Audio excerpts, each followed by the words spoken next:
ځي اختلافات مو دي د دیوبند په مسلک کې دننه چې کوم خلک یو زه دیوبندي یم زما استادان دیوبندیان وو په دې کې هېڅ شک و شبهه نشته کوم خلک به له لویت ځي اختلافات مو دي د دیوبند په مسلک کې دننه چې کوم خلک یو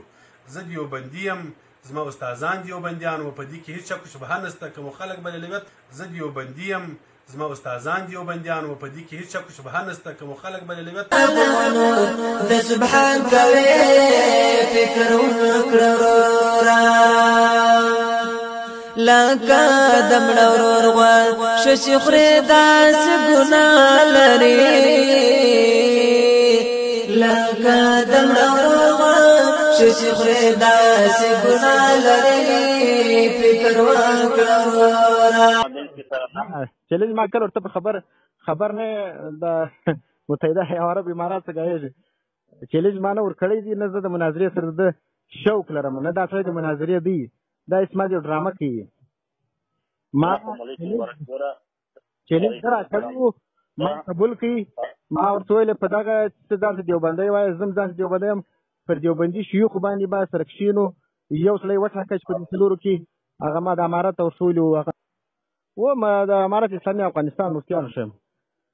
اخو دله کوو چې اخو د زیات مسلمان هغه یو لیدلې د مولوي محترم هغه لکه دا و چې اخو د زیات نشي حاضرېدلی که بل فرض ته حاضرولی شي حاضر یې که نو زه درته تیار یم تا ته وایم شیخ رحیم الله صاحب مې وروښوي مفتي نجم صاحب مې وروښوي مولانا منظور مینګل صاحب مې وروښوي او بل الیاس ګومن صاحب مې وروښوي مال په دې کې ته ګوته پر شعر ده یو راوښي ډول ته خپل ثالث حاضر کړه زه خپل ثالث حاضر کړم دا ګټه مناظره کېږي چې خپل ثالثان پکې راشي ګوره مولوي محترم ګوره ستا په منځ به مفتي ندیم او یا جګمن شیخ رحم الله صاحب یا د تاسو کوم شیخ یا د ستا په منځ د کومه سبا هغه سره تعلق لري نو دای به خامخا خپل ثالث ورولې دا څه نه کېږي د ثالث په کومه بل کې مناظره کې دا اصول نه دي دی دې راوښي په دغه کې چې کوم یو د خوښ د احمدي نه دي چې دا زما دي دا زه یو نه پېژنم سره د اختیار لپاره چې مثال په دې کې ته یو خوښ کړه بیا په دواړو دې راوغواړو نو به زموږ فیصله راوځي ګوره مولوي محترم ګوره تاسو په دیوبند کې دننه مسایلو کې اختلاف دی سره که نه او نو ډېر اختلافات نو کېدای شي داسې کېدای شي لکه دا کوم چې تا یاد کړل دا ستا سره په دې نظریه کې موافق یې او دا چې کوم د دیوبندیان ځان ته در یادوي هغه ده سره په خپل نظریه کې موافق وي نو خو کار دی چې ټوله ناظم کې سره دوه ښکاره کړی ما خپل ثالثین ښکاره کړو چې دا زه نه منم دوه زه دا منم دا نه دي ویل چې دا نه منم د خپل ثالثین تر اوسه نوم نه دی ښودلی څوک شي د بریلیان راولي احمد رضا خان د ډلې څخه به څوک راولي بیا به دا دیوبندی دي دا رقم دیوبندیان خو لکه دی دا خو موږ نه منو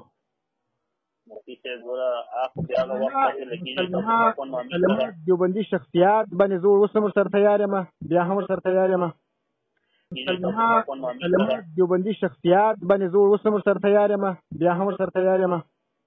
دیوبندیت کې دي دیوبندیت د دیوبند په کتابو ثابتېږي ته راوړی غلی د مناظرې څخه وایه 200 کاله مخکې کتابونه به راوړې دا څنګه شرط ده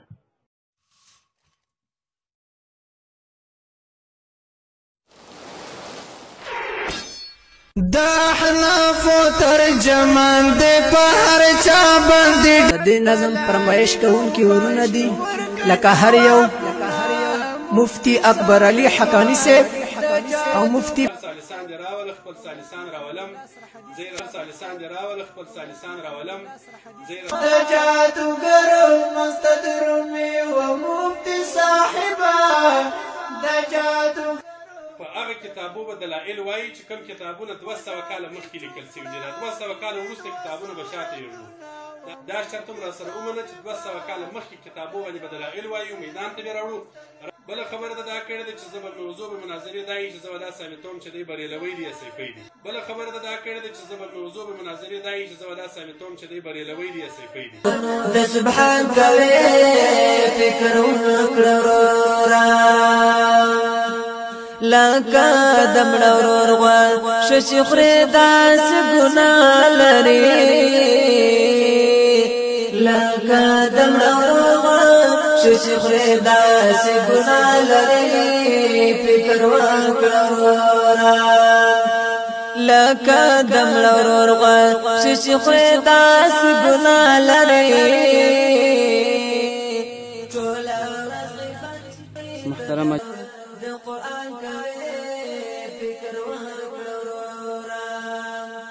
فکر وکړه ورورا ګور بیا په ډېر ارمان کوي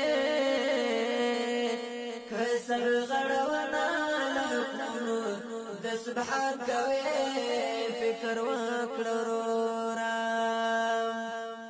خیال دې تر اسمانه دنګا فکر دې تر غرونو لور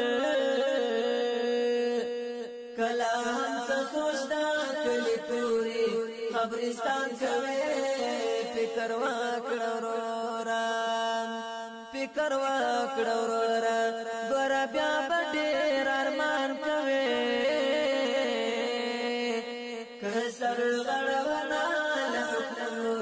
د سبحان کوي فکر وکړه ورورا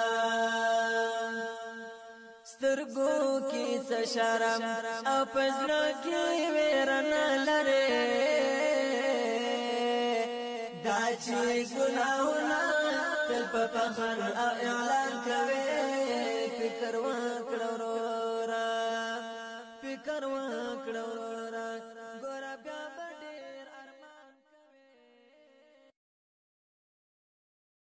لنا الله يا طغمة الكافرين لنا الله يا عصبة الظالمين لنا الله مهما تمادى العداء لنا الله نور الهدى واليقين لنا الله نور